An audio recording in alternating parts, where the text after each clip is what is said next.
Bienvenidas y bienvenidos a un tercer episodio de esta segunda temporada del podcast El Viaje Bariátrico. En esta oportunidad vamos a hablar de la adicción al azúcar, lo que tu cerebro y tu cuerpo a veces no te cuentan. Con una colega mía, que es psicóloga también, con mucha experiencia, 10 años al menos, y algunos estudios de profundización que nos va a contar todo lo que tú siempre quisiste saber acerca de ese tema de la adicción al azúcar y otros temas que ahí van a ir dándose con la conversación. Y antes de continuar, dale likes a la campanita, suscríbete al canal y no te pierdas los episodios de esta segunda temporada del Viaje Bariátrico. Bienvenidas y bienvenidos, estamos muy felices porque hoy día vamos a hablar de un tema que los pacientes siempre nos preguntan, Rodrigo, ¿cierto? Siempre, es como bien recurrente, pero por buenos motivos. Sí, ¿te ha pasado que a veces te dicen, uy, soy adicta al dulce, es que yo no puedo, el cuerpo me pide dulce, Nutri, no sé qué hacer con el azúcar? Y un poco angustia porque, bueno, elegimos el viaje bariátrico, decidimos operarnos y en realidad es un poco lucha, ¿verdad? Que dicen como lucho con mi cuerpo y bueno, ahí vienen los consejos de los queridos psicólogos que dicen, hay que cambiar esta lucha por escucha. Claro, digamos que clínicamente hay todavía una gran discusión ahí, todavía no se dice es adicción al azúcar, no hay una adicción al azúcar, pero la verdad de las cosas es que los pacientes llegan diciendo es que yo tengo algo con el azúcar. No te dicen tengo una adicción, pero es que a mí me encantan las cosas dulces, algo rico así después del almuerzo, ¿sí? Y hay muchos motivos por los cuales puede haber una relación un poco tóxica después de la bariátrica y antes de ella con el azúcar, y para eso, bueno, estamos aquí con nuestra querida Cintia. Tenemos una invitada especial, psicóloga, que es la señora Cintia Figueira, que aquí les vamos a presentar porque este tema es tremendamente importante, que podamos sanar nuestra relación con el azúcar. Así que bienvenida, Cintia, muchas gracias por estar acá. Muchas gracias, Sara, Rodrigo, por la invitación. Yo feliz acá de contarle un poquito de la experiencia clínica con pacientes bariátricos. Bueno, les cuento, yo me formé hace harto rato con el equipo del Dr. Swiglitzer en un hospital público, el Hospital San Juan de Dios. En esos tiempos estaba Luis Felipe Sepúlveda, cirujano bariátrico, una Catrina Lolas también, ahí emergiendo en su carrera, Agustín Guerra. Entonces, en ese equipo tuve la suerte de poder formarme y ya seguir trabajando con ellos como equipo multidisciplinario. Bueno, y acá en Clínica Renat, de este proyecto tan bonito, en donde nosotros como personas que trabajamos en el tema de la obesidad y el sobrepeso, estamos trabajando como equipo multidisciplinario, conectado y nutrido constantemente por temas de bariátrica. Súper. Sí. Oye, siempre preguntamos aquí a la gente cuál es tu historia bariátrica, aunque no nos hayamos operado, digamos, de bariátrico. ¿Siempre hay algún motivo por el cual llegamos a este ámbito? Y yo te quería aprovechar, partir preguntándote por eso. ¿Cómo fue tu historia? ¿Cómo llegaste a este ámbito? Tú me dijiste que fuera de cámara que había sido una historia como linda, pero no me la contaste. Así que cuéntanos, ¿cómo llegaste acá? Sí, muy bonita. En algún momento yo atendía en un hospital pequeño en Curacaví y me llegó una pacientita pidiéndome un informe. ¿Un informe? Sí, porque me voy a operar, entonces necesito el pase de la psicóloga. Un pase. Mira, yo no hago esto, así que lamentablemente no te puedo dar ningún... No tengo idea. Ya, en ese tiempo no había ChatGPT para preguntarle, entonces cero posibilidad. Ok. Después vino otra paciente y me preguntó lo mismo. Entonces ya me preocupé, algo estaba pasando, y le pedí los datos de la persona que le estaba solicitando este informe. Y me contacté, adivinen con quién. Llegué al encargado del programa de cirugía bariátrica del Hospital San Juan de Dios, quien era Gustavo Swiglitzer. Entonces, ahí nos reunimos, me contó de lo que estaban haciendo en el Hospital San Juan de Dios. En ese tiempo no había una psicóloga que estuviera trabajando con el equipo, entonces logramos que yo pudiese ir a apoyarlo una vez al mes. Mira, estamos hablando del 2015. ¿Y tú antes atendías pacientes así APS, random, así como...? Atención primaria de salud en un SECOF, en una población, con un equipo chiquitito de personas, Entonces, un viernes al mes me venía a hacer evaluaciones, entrevistas, y me empecé a formar también como parte del núcleo de psicólogos clínicos de la Sociedad Chilena de Cirugía Bariátrica para hacer las cosas bien. Claro. Y luego con el tiempo ya me vine con mis 44 horas a ayudar directo al doctor en el hospital. Mira, linda. Sí, como que casi todo el mundo llega aquí un poco por casualidad. Pero por se necesidad enamora del también. área. Por necesidad, eso es súper lindo, porque la cirugía bariátrica hace, yo qué sé, 20, 25 años no existía tampoco el apoyo psicológico. Tenemos pacientes y tenemos grupos de personas que trabajan fuera de Chile y que ahí casi que el psicólogo no es parte del equipo. Entonces yo creo que acá en Chile tenemos la fortuna de al menos de buscar hacer las cosas bien, porque esto es tremendamente importante. Sí, La salud mental. siempre lo que yo he visto es que depende mucho de la mirada que tiene el cirujano como jefe de los equipos. Sí. Si el cirujano en el fondo genera la importancia de la salud mental en sus pacientes o releva la importancia de la salud mental, va a tener un psicólogo que esté aportando y ayudando siempre al equipo. Total, Claro. total. Oye, y esta es una pregunta personal. ¿Qué fue lo que te gustó de esta área? Porque uno puede entrar a algunas áreas y se sale porque no se siente, no se halla ahí. ¿Qué fue lo que te gustó de esta área bariátrica que te hizo quedarte ya 10 años ya? Sí, es un proceso muy bonito porque uno va viendo los avances de los pacientes hacia estados de salud más positivos. Y los va viendo al mes, a los 2 meses, a los 3 meses. Entonces te vas sintiendo muy útil en este proceso de acompañamiento de su proceso postbariátrico. A mí lo que más me gusta, debo confesar, es el acompañamiento del proceso postbariátrico. Así que si hay algún paciente que se quiere operar y me está mirando, es muy importante mantener los controles con psicólogo después de la cirugía bariátrica. ¿Qué pasa? El paciente le dicen, para operarte tienes que tener este pase psicólogo, que es una evaluación de 2, 3 sesiones, y piensan que eso es lo más importante y que la cirugía ya es, pero es el paso que hay que dar. Claro. Pero en realidad esto es un proceso. Y lo más importante se da después de la cirugía. Y es donde más apoyo psicológico se necesita, porque son muchos cambios y los cambios son muy bruscos. Y por muy preparado que tú te sientas, es distinto estar en esos meses viviendo la restricción alimentaria, los cambios emocionales y los cambios de vida finalmente. Totalmente. No, y yo siempre lo digo a los pacientes, no hay salud física sin salud mental, ¿verdad? Entonces yo creo que esta es como la llavecita a la puerta hacia la salud que están buscando, ¿verdad? Y entrando un poquito ya de lleno con el tema que nos convoca hoy, Cintia, ¿por qué crees tú que el azúcar, porque los pacientes, si hay algo que yo diría que de los años que también me ha tocado acompañarlos, es como el gran dilema, la adicción que ellos perciben con el azúcar? ¿Por qué crees tú que el azúcar puede tener como este carácter tan parecido a otras adicciones, cierto? Porque el azúcar es muy adictiva. ¿Cierto? La industria. Esa es la respuesta. Sí. A nivel fisiológico, endocrino, etcétera, hay un movimiento químico en tu cuerpo que hace que el azúcar sea muy adictiva. Cuando tú comes azúcar, en tu cuerpo se secretan sustancias de placer, bienestar. Entonces, como seres humanos, nosotros siempre vamos a buscar el placer.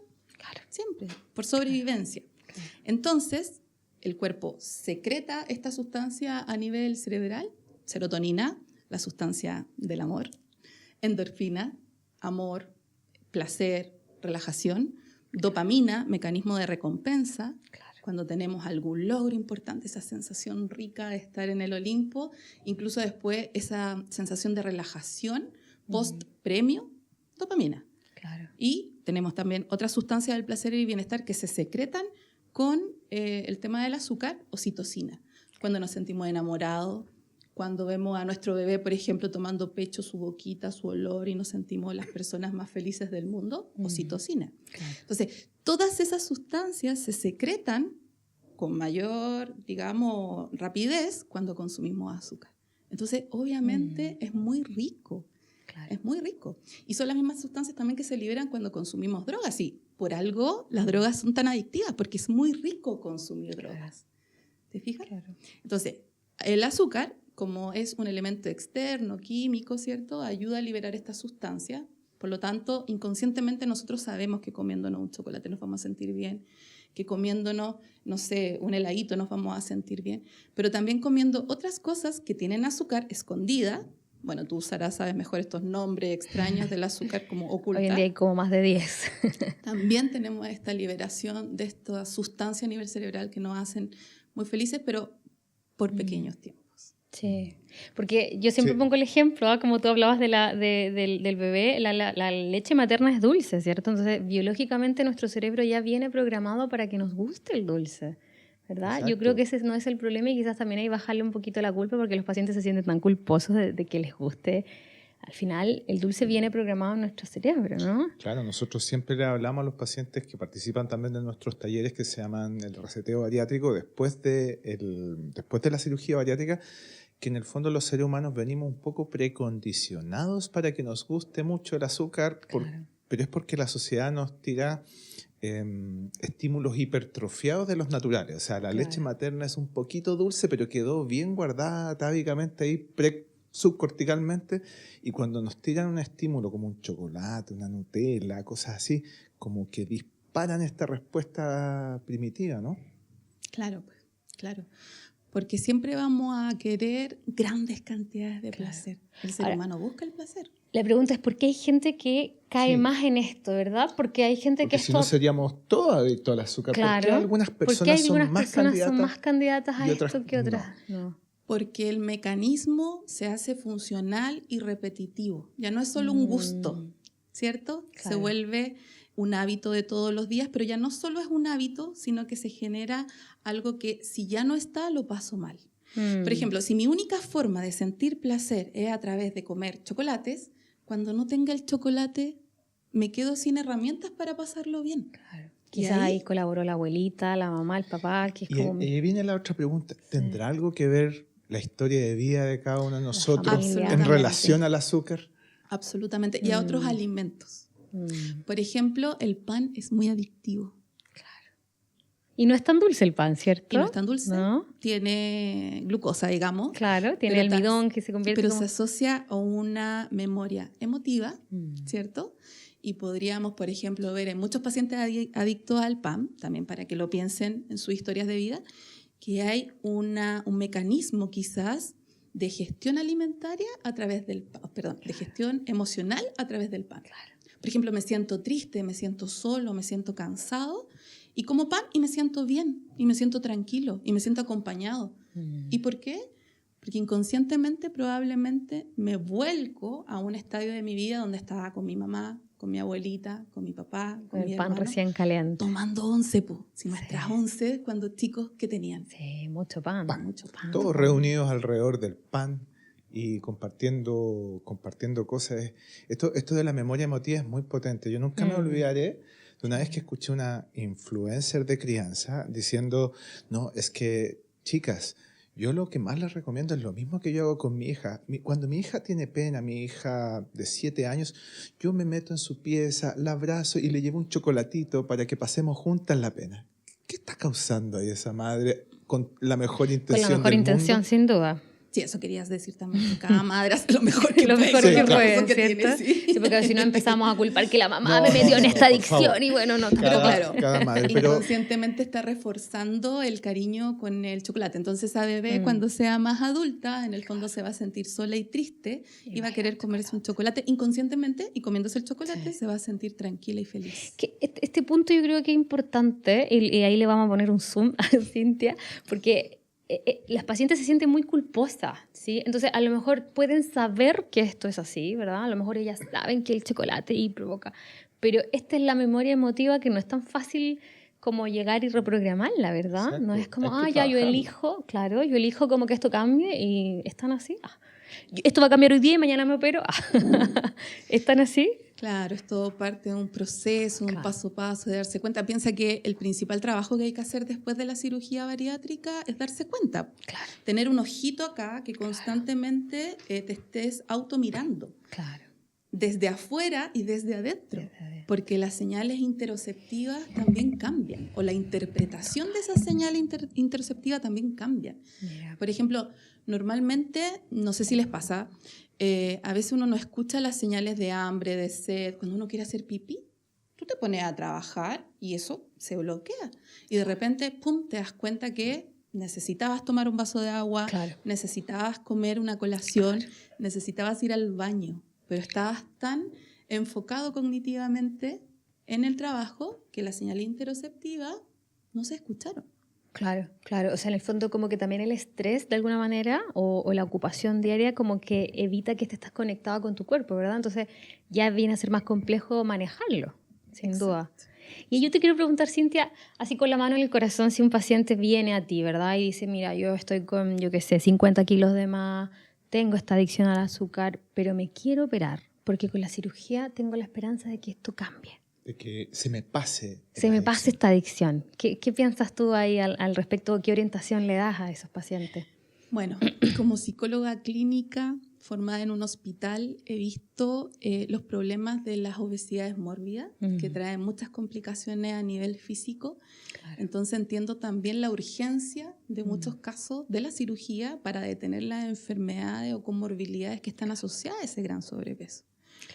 Desde ahí le explico al paciente que, claro, podemos generar pasos para la cirugía, pero la solución no es la cirugía. Porque, por ejemplo, esta conexión que yo te hablo de mecanismos de manejo de emociones, por ejemplo, o esta adicción al azúcar, no cambia con la cirugía. O sea, esta compulsión, este deseo de... Claro, yo creo que eso es lo más difícil quizás de entender, porque a veces los pacientes dicen, no, es que es un trámite ir al psicólogo, es que me van a negar el pase, ¿verdad? Es como me negaron mi chocolate, ¿verdad? Claro.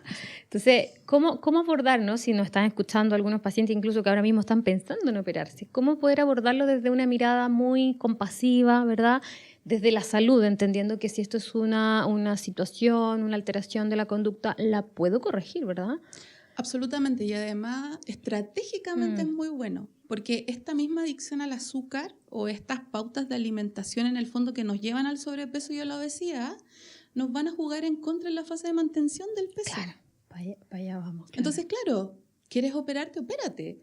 Pero sácale el jugo a tu cirugía y que esto sea para lo que tú quieres, que es sanarte del sobrepeso, de la obesidad y que en el fondo tengas un peso saludable que te acompañe toda la vida. Hoy día las tasas de reganancia de peso son súper altas. Estamos hablando del 75%, es decir, de 4 personas, 3 pueden recuperar el peso. Entonces, es alarmante porque justamente hay temitas en relación al cambio de hábitos, por ejemplo, que no se toman en cuenta. Claro. Si tú tomas estudios, por ejemplo, de pacientes que se han operado y que han reganado peso, en estudios largos, de 5 años, en pacientes postbariátricos, ¿qué es lo que nos hace reganar de peso a largo plazo? ¿Ustedes saben? Cuéntanos. Que nosotros tenemos nuestra teoría. O sea, el de partida yo sé que la mayoría de la gente que regana es gente que no adhirió al tratamiento, o sea, que nunca volvió al psicólogo, ¿verdad? O al Nutri, porque pensó que el primero o segundo mes estaba como todo listo. Es un factor importante. Pero, por ¿verdad? ejemplo, la adherencia. El consumo de alimentos hipercalóricos en formato de picoteo, porque esa es la trampa del bariátrico. Quizá no se pueden comer grandes cantidades, pero sí pequeñas cantidades en formato muy pequeñito, pero muy hipercalórico, que al final del día también hacen que tú reganes peso. Y que pasa desapercibido, como un poquito de la galletita, y lo peor de todo, comí esto y no me pasó nada. Eso. ¿Sí o no? El y no te genera año, malestar, porque todo lo que sea en formato líquido gel, pasa. Un chocolatito, el heladito, como dice el doctor Sepúlveda, te vas a poder tomar 1 litro de helado y no va a pasar nada. Claro. ¿Y cuántas calorías tiene 1 litro de helado? Claro. Y ahí ya estamos hablando de después del primer año, ¿cierto? Porque el primer año les cuesta un poquito tragar, digamos, cualquier cosa, o tú has visto que incluso parte antes.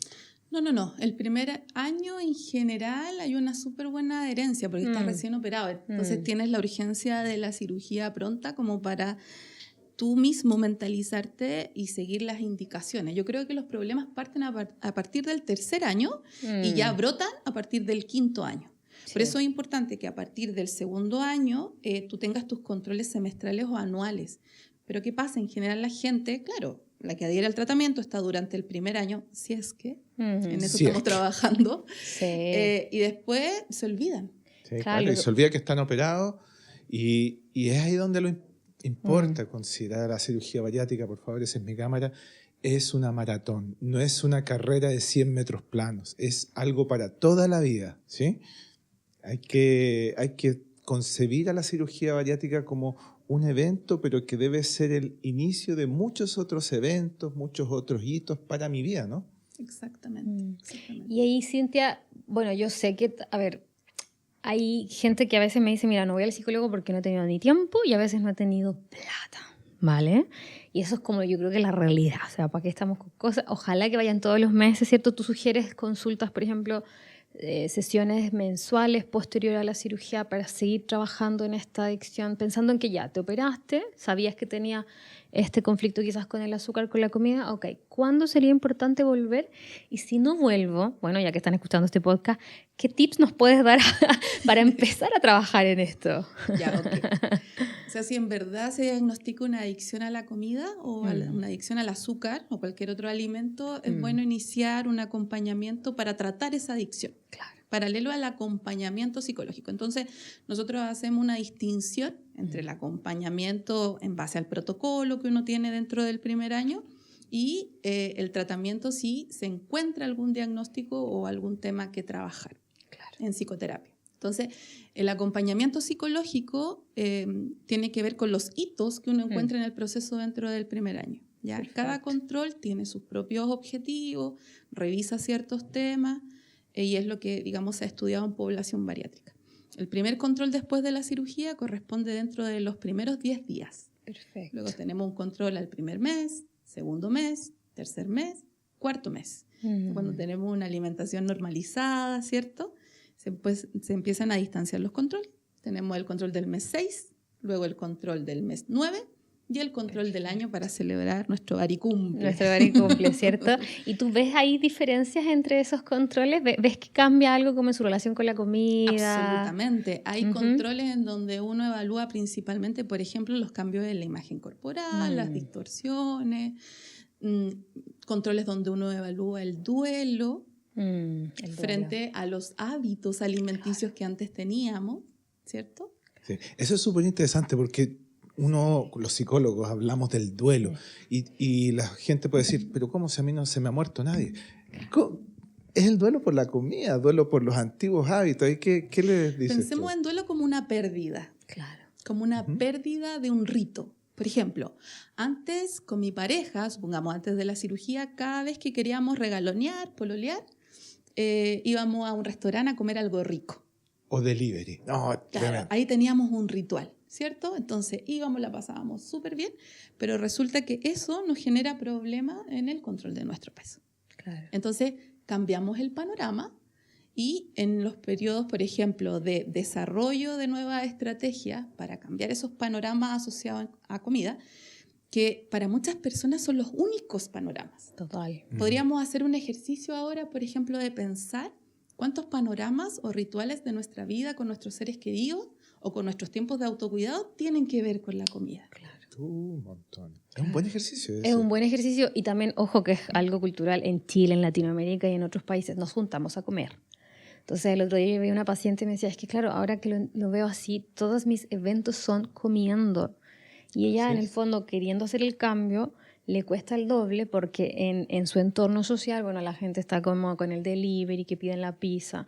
Y entonces es difícil. Ahora, difícil más no imposible. Claro, porque esa es la pérdida que hablamos del duelo. Por ejemplo, ya no tenemos esos panoramas, pero el trabajo está en encontrar otros rituales, otros panoramas que nos generen bienestar y placer, liberación de serotonina, endorfina, dopamina, oxitocina, y comenzar a implementarlo en nuestra rutina. Entonces, en ese traspaso de decir, pucha, ya no puedo ir a un restaurante y comer tranquila, o cualquier cosa, ahí uno acompaña en ese proceso para encontrar nuevas instancias de búsqueda de placer y satisfacción. Claro, pero a ese nivel de umbral, porque convengamos en que cuando ya nos sentimos adictos a algo, el umbral es alto. Entonces, ¿se puede ser parcialmente adicto a algo o puedo ir encontrando? Porque yo sé que, vale, aquí yo tengo mi umbral de azúcar, ¿verdad? Entonces ya luego tengo que ir, yo que sé, a hacer música, deporte, y como que esos igual son más bajitos en términos de placer, ¿no? ¿Cómo les vas guiando al paciente o le das estos consejos Cintia, para que vayan como equilibrando y traspasando a poquito esta adicción? Ojo que los psicólogos no damos consejos.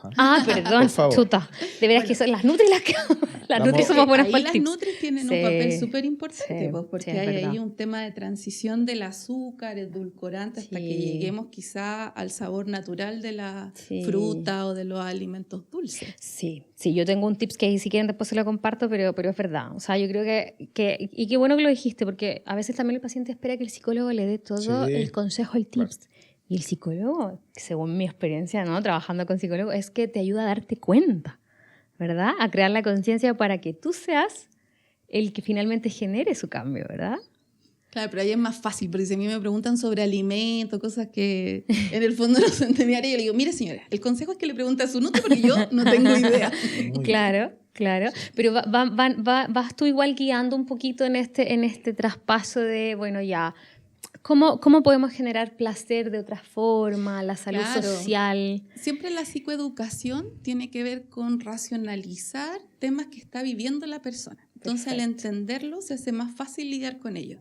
Por ejemplo, hablamos harto sobre la tolerancia del azúcar o de otras drogas, que es cuando tú cada vez necesitas mayor cantidad de esa sustancia para sentir el placer inicial. Claro. Por lo tanto, si lo pensamos desde ese punto de vista, las despedidas alimentarias son perjudiciales para los procesos postoperatorios.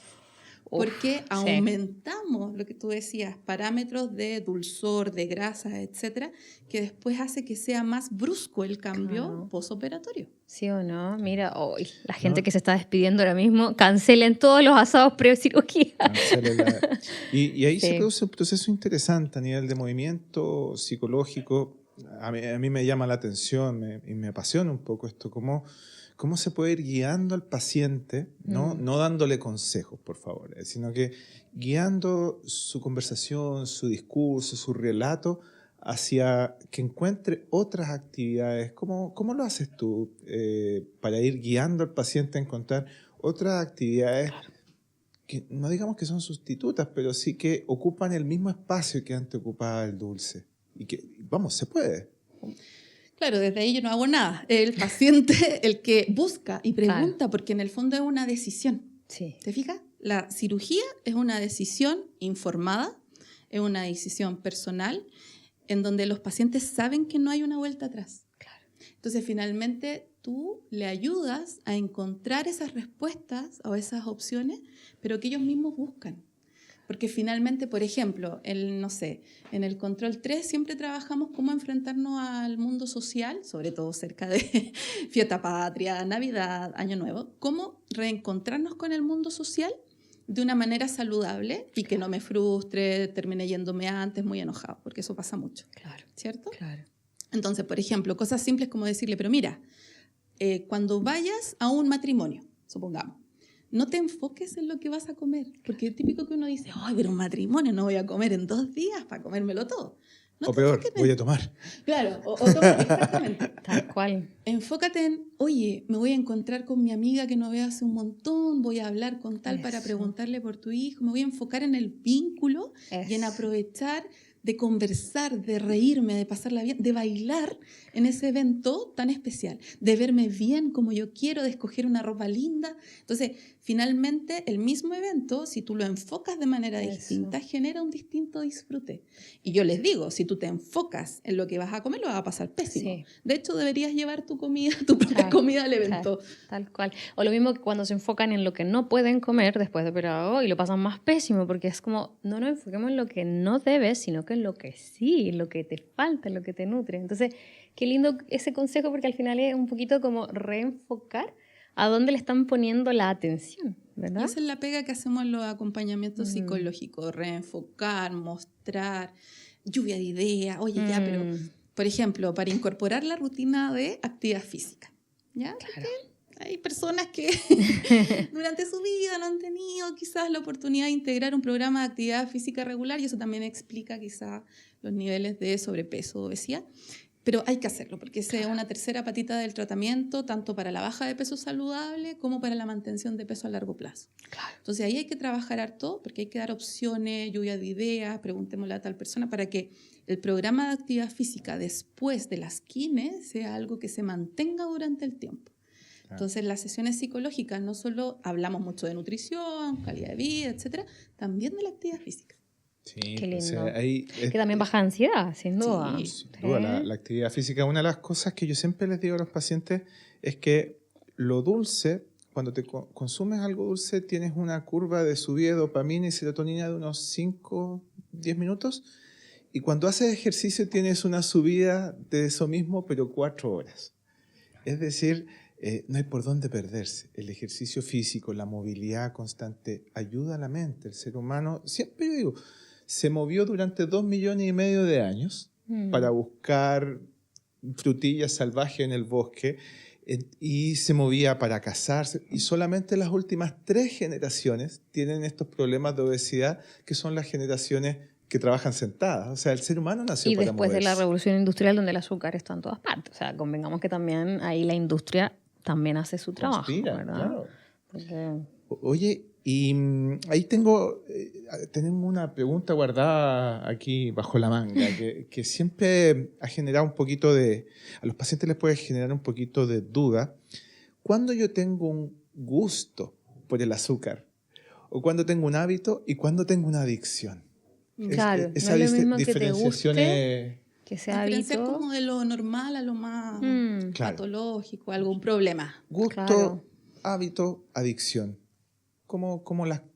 ¿Qué le dirías tú? O gusto, antojo, que también a veces dicen estoy antojo. antojada y el antojo Sí. lo confunden con adicción y es un antojo. Claro, y no es que tenga una adicción porque me Claro, antojo a mí por me comerme gusta un Super 8. el chocolate, no ¿Sí? pasa nada, ¿cierto? ¿Cuándo empieza a ser un conflicto adictivo? El gusto tiene que ver con las ganas de comer algo que nos parece rico. Por ejemplo, Rodrigo, ¿qué tienes ganas de comer hoy día de almuerzo, por ejemplo? ¿Qué te Quiero tinca? comer un puré con bistec. Rico, po, Rico. rico, ¿cierto?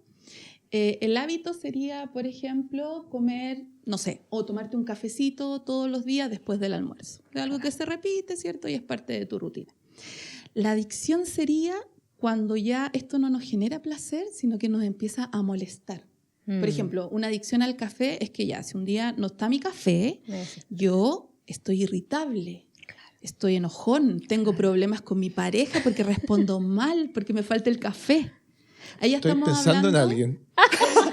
estamos hablando sobre indicadores de adicción, cuando ya no la pasamos bien finalmente.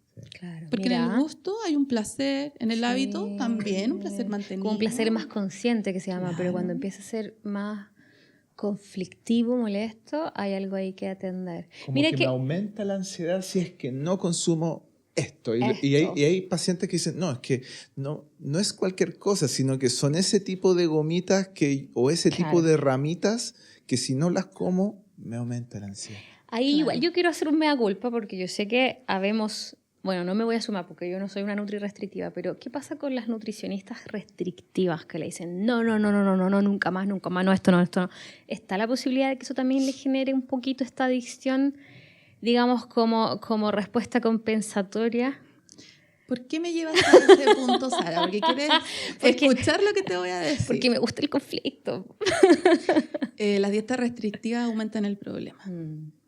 Hay un pensamiento que nosotros le llamamos pensamiento dicotómico, de lo bueno, de lo malo, del blanco y del negro. Cuando nosotros tenemos este pensamiento de que, por ejemplo, el azúcar es mala o es buena, generamos esto de la restricción. O no comemos nada de azúcar o la comemos toda. Claro. ¿Te fijas? Entonces, Claro. las restricciones muy al límite que pueden generar no solo las nutricionistas, nosotros mismos, lo que vemos en la tele, lo que se O el transmite- esposo, a veces el esposo es policía. No comas eso porque estás operado. lo que se transmite en las redes sociales, ¿cierto? Puede generar tal punto de restricción que nos lleve finalmente a que en algún momento es insostenible y que se genera el atracón.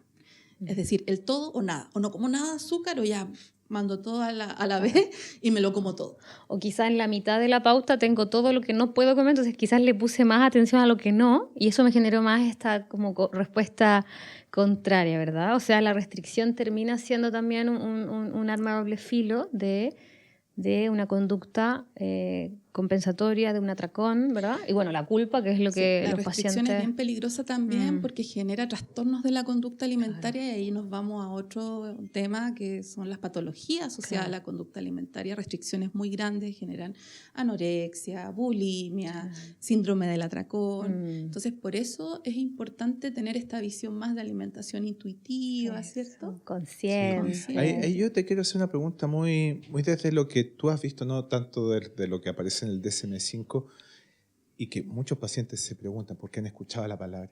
¿Qué es un trastorno de la conducta alimentaria? Ya. Un trastorno de la conducta alimentaria tiene que ver con una relación que no está siendo muy sana con algunos alimentos, ¿ya? Porque en teoría nosotros tenemos todos los alimentos a nuestra disposición, ¿cierto? Y los alimentos tienen un objetivo de nutrirnos, de generar placer, ¿cierto? Entonces, cuando eso ya nos restringe, por ejemplo, mi vida, personas, por ejemplo, con ciertos trastornos de la conducta alimentaria evitan encuentros sociales, tienen un problema en sus relaciones familiares, por ejemplo, ya empiezan a tener problemas en relación a lo que están consumiendo. Claro. O sea, alguien que se considera adicto también puede clasificar en este trastorno de conducta alimentaria de alguna manera porque le genera un conflicto. O sea, yo creo que la comorbilidad es muy alta, es decir, que se dé este tema de la adicción con quizás algún trastorno de la conducta alimentaria o algún trastorno de salud mental pudiese ir muy de la mano. Sí, y aquí yo me he dado cuenta que hay mucha, lo que los psicólogos le llamamos anosognosia, es decir, que no sé que tengo esto, pero lo tengo. Y, por ejemplo, la semana pasada me pasó con una paciente, me dijo, mira, yo no tengo ningún trastorno en la conducta alimentaria porque yo no tengo vómito. Pero hacía mucho ejercicio, tenía vigorexia, tenía purgatorio, tomaba laxante o hacía dietas restrictivas. O sea, no tenía vómito, pero tenía todo lo demás. Lo otro. Sí, y no, pero yo no tengo nada.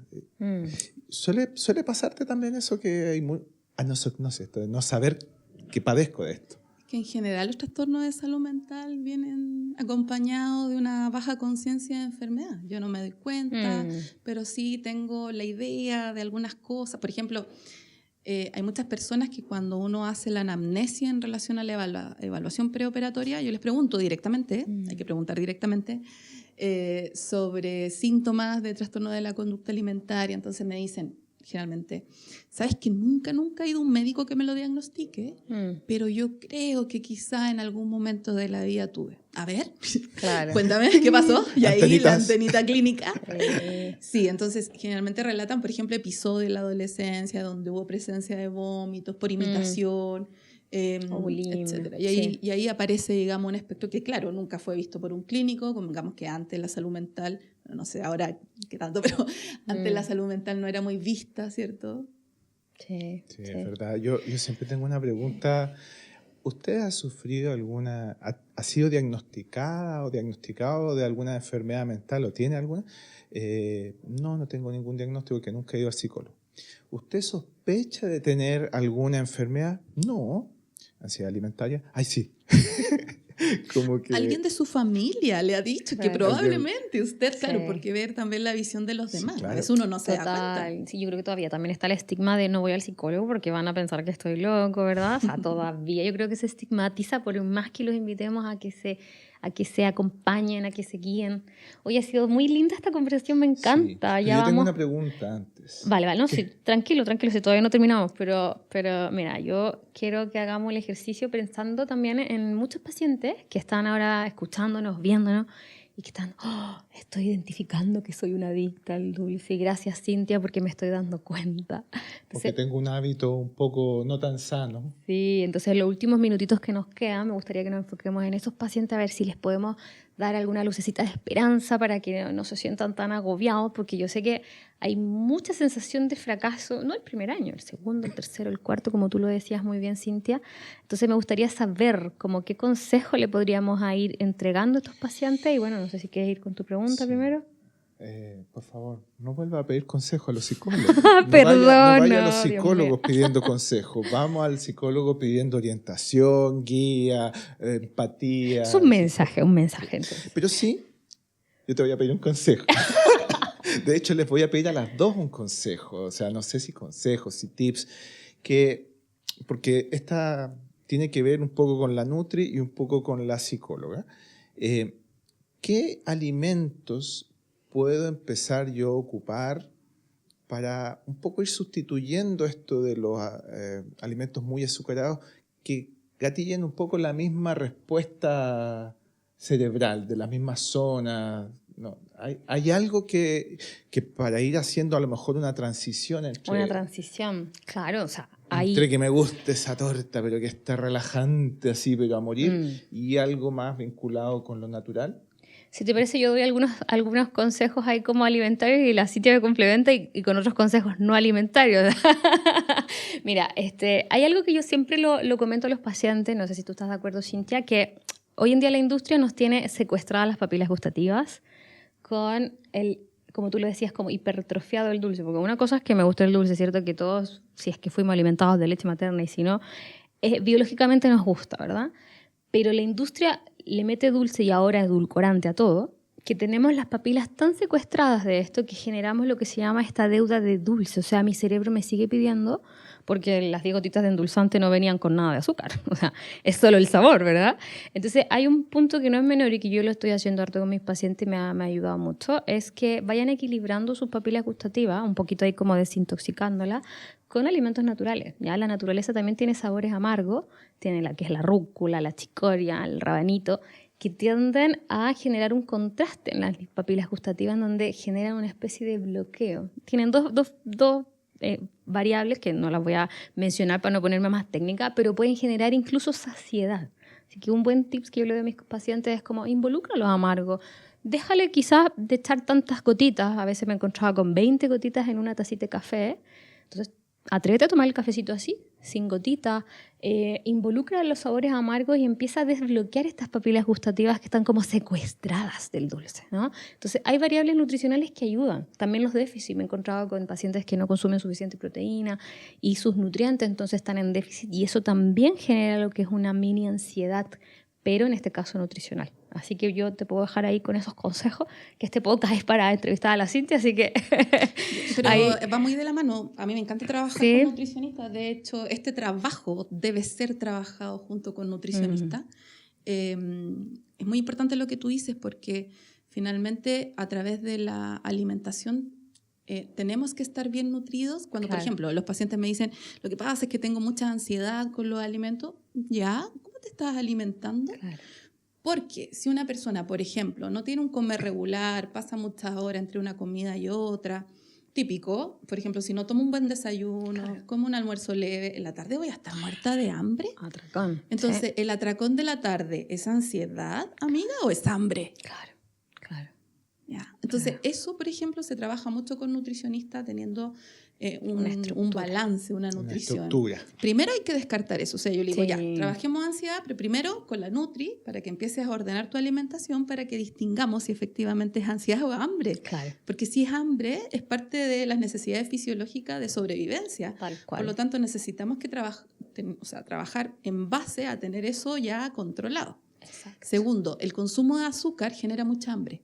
¿Por qué? Porque cuando nosotros consumimos azúcar, ¿cierto? Se libera mucha insulina a través del páncreas y en la baja de esa insulina viene un pic de hambre horrible. Sí. Entonces, finalmente se vuelve este círculo vicioso de que tú te comas esa torta empalagosa y por lo tanto viene un craving o un aumento, ¿cierto? De esta hambre, atracón, y después volvemos al mismo círculo. Sí. Entonces, incluso controlar las ganas de comer cosas dulces tiene que ver con ir disminuyendo el consumo de a poquitito de cosas dulces. Claro. Y también ser compasivo con tu cuerpo, porque también ocurre que la baja de peso necesariamente provoca ciertos niveles aumentados de hambre porque tu cuerpo tiene esa memoria que quiere como volver, ¿no? Entonces también ahí después yo diría que del 6º del 8º mes se genera como esta, oye, es que ahora sí que quiero comer dulce y antes no les pasaba, ¿verdad? Y ahí viene una frustración tremenda.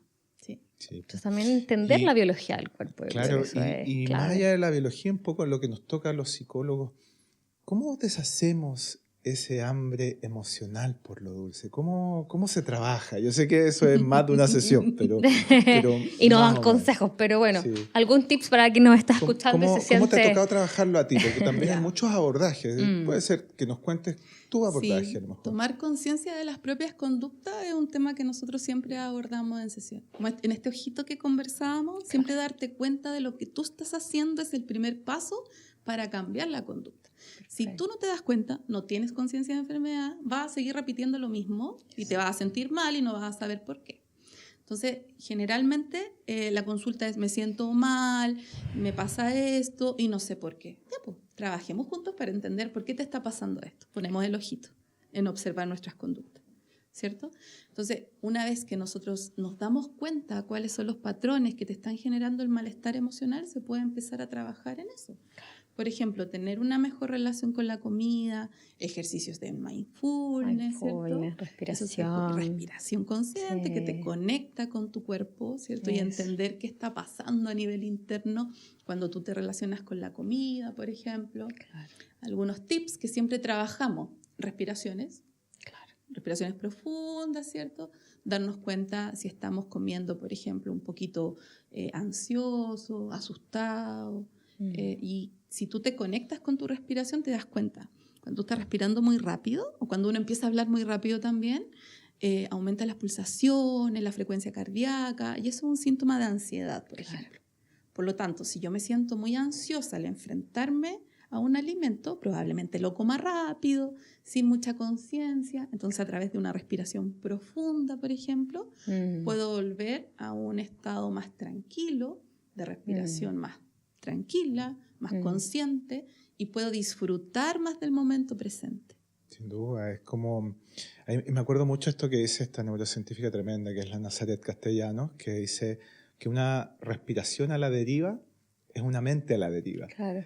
Y que no podemos controlar lo que pasa dentro de nuestro cuerpo, pero sí podemos controlar nuestra respiración. Y la respiración es la llave maestra para poder manejar estos estados internos, ¿no? Lo que hablábamos de las señales interoceptivas. Si nosotros tenemos constantemente este ejercicio de regulación a la respiración o de conexión con mis señales internas, me voy a poder dar cuenta, por ejemplo, si tengo hambre, si tengo sed. A veces se confunde, sí. Si me duele la guatita, si siento un malestar, si estoy nerviosa, si quiero ir al baño.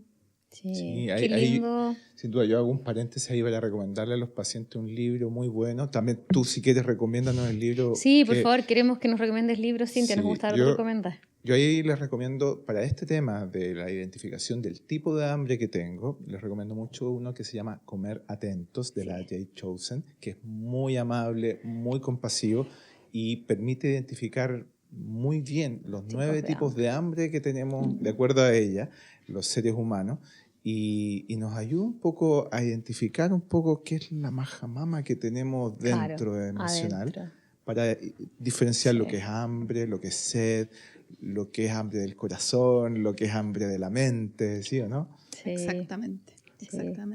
Son 9, yo pensé que eran 7 en ese libro. 9, es que le incorporó después otro. La sed, me imagino. Sí, y hay algunos autores que hoy en día... El auditivo del ps, de la y Coca-Cola. el social.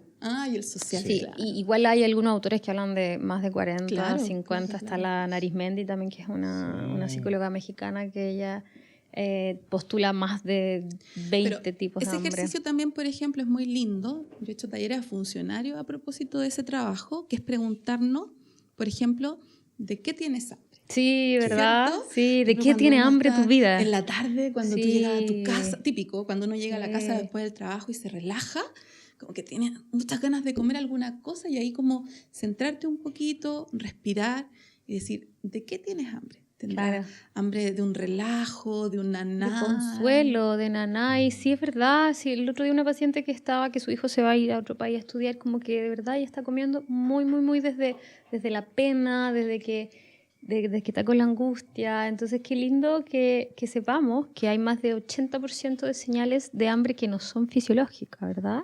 Y por eso es tan importante ir al psicólogo, buscar este apoyo, este acompañamiento.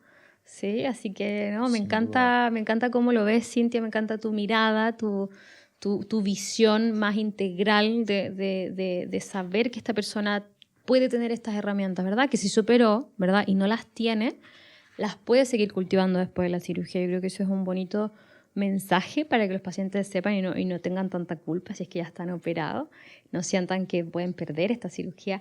Y nos gustaría ya como para ir cerrando, si nos puedes entregar, pensando también en todos los pacientes que te están viendo y escuchando, algún mensaje que se te venga ahora a la mente respecto de esta adicción que a veces sienten con el azúcar. O sea, la invitación es a mirar el problema, enfrentar el problema, pedir ayuda para lidiar con el problema, porque finalmente si logramos resolver un poquito, mirar diferente el problema, recuperamos libertad.